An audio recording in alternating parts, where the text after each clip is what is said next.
ध्रुवाच्या दूरच्या ग्रहावर हिंदू धर्मग्रंथ आणि ज्ञानाचे भांडार, नरक या पाताळातील राक्षसांच्या अचानक आक्रमणामुळे शांततेची भावना भोगल. शक्तिशाली राक्षस राजा महिषासुराच्या नेतृत्वाखाली त्यांनी प्राचीन ज्ञानाचा नाश करण्याचा आणि रहिवाशांना गुलाम बनवण्याचा प्रयत्न केला. राक्षसांनी त्यांच्या काळ्या जादूने आणि प्रगत शस्त्रांनी ग्रहाला उद्ध्वस्त केले आणि त्यांच्या जागेवर विनाश सोडला.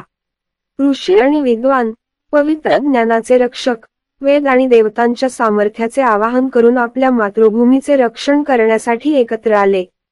ध्रुवाचे भवितव्य आणि हिंदू धर्माचे भवितव्य या दोन्ही गोष्टींचा ताळमेळ बसला. शूर आणि हुशार राजकुमार अर्जुनाच्या नेतृत्वाखाली हिंदू धर्माच्या योद्ध्यांनी राक्षसी सैन्यावर पलटवार केला.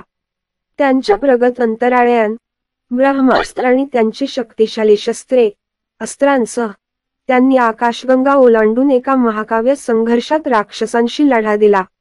युद्ध सुरू असताना योद्ध्यांनी वेदांच्या शक्तीचा वापर केला. देवतांची शक्ती त्यांच्या शस्त्रे आणि ढालींमध्ये वाहिली. राक्षस मात्र अथक होते आणि त्यांच्या काळ्या जादूने हिंदू सैन्याला वेठीस धरण्याचा धोका होता. जेव्हा सर्व काही हरवलेले दिसत होते तेव्हा राजकुमार अर्जुनाला भगवद्गीतेतील प्राचीन ज्ञान आणि निस्वार्थ कृतीची शक्ती आठवली. नवीन दृढनिश्चयाने त्याने राक्षस राजा महिषासुरावर आरोपाचे नेतृत्व केले. शेवटची लढाई तीव्र होती. दोन्ही बाजूंनी जोरदार व्यापार केला आणि दोघांनाही वरचा हात मिळाला नाही. परंतु हिंदू धर्माच्या योद्ध्यांकडे त्यांच्या श्रद्धेचे सामर्थ्य आणि त्यांच्या बाजूला प्राचीन ज्ञान होते.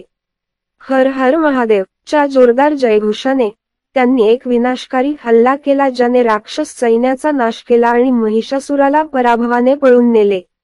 राक्षसी सैन्याचा पराभव झाल्यामुळे हिंदू धर्माच्या योद्ध्यांनी त्यांच्या संस्कृतीचे प्राचीन ज्ञान आणि शहाणपण नष्ट होण्यापासून वाचवले होते. आकाशगंगा पुन्हा एकदा सुरक्षित झाली आणि ध्रुवाचा ग्रह धैर्य आणि लवचिकतेचे प्रतीक म्हणून गौरवण्यात आला. योद्धे नायक म्हणून परतले.